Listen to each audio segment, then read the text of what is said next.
I used to criticize my dad a whole bunch. Growing up wasn't easy. He was an old school guy. Had old school mentality, and him being a supportive dad was providing, which is great, right? That's the mentality of the time of his era. So growing up and having my own children, I have two daughters, I kind of wanted to reverse that. I didn't want to just be that. I always wanted to be more present, more available, more to them.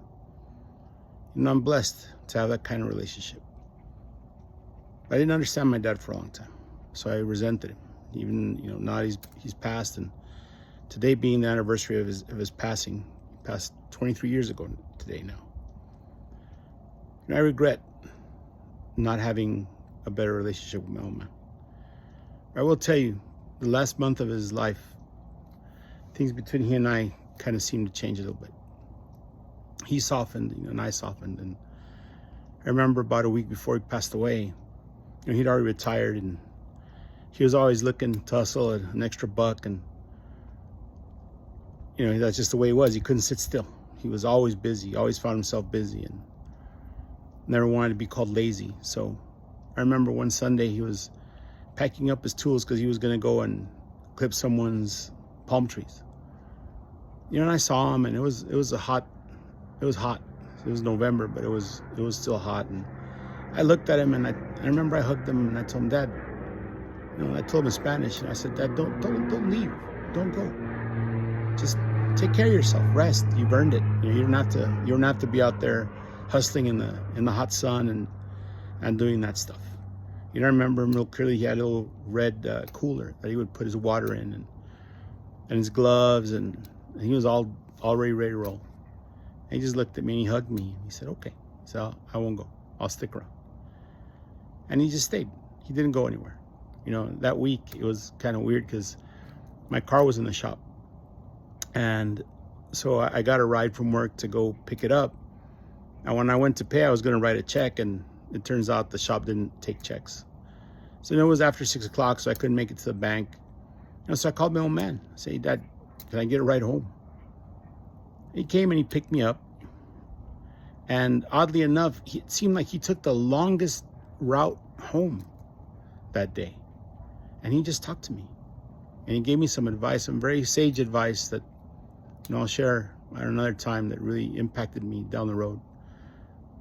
But he just took the time to talk to me, and he cared about me. And when I called him, I thought, oh man, my old man's gonna piss and moan about having to come pick me up and give me a ride, because that's what he would do. He'd bitch about it, but he'd still do it, But no, we just drove around and chatted. And when he dropped me off, I thanked him, and I appreciated it. That conversation really stuck to me.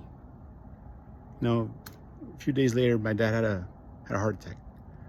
And he lasted a few days in the hospital, but he'd already suffered, loss of oxygen to his brain, so it was just his time. And I remember being in the room with him when he passed, and my good friend was there with me, and they asked me to leave the room because they were doing emergency measures to keep my dad alive. But ultimately, his body he just couldn't take it anymore. And my dad passed away. I've always considered myself a physically strong guy and emotionally, but in that moment, it never happened to me, and thankfully it's never happened to me since, but my knees buckled. They buckled because I knew how my dad was gone. And my friend caught me. He's a big guy, big, strong guy. He caught me and held me up. And they let me walk in and sit with my dad. I remember climbing on the bed. I already called my brothers and told them, hey guys, you need to get here. It's his time. And unfortunately I didn't make it in time before he passed. I sat on top of the bed and I picked my dad up to me. My dad wasn't a big man. He was maybe 5'8" at best. But he always had this big barrel chest. I remember picking him up and holding him close to my body. And I thought, man, he feels a a lot heavier than I thought he would. But it just felt good to hug him and lay him down and tell him that I loved him one last time. So, if you've got your dad, hug him and remember all the good things about him. Remember him honestly and who he is, but remember him and appreciate him.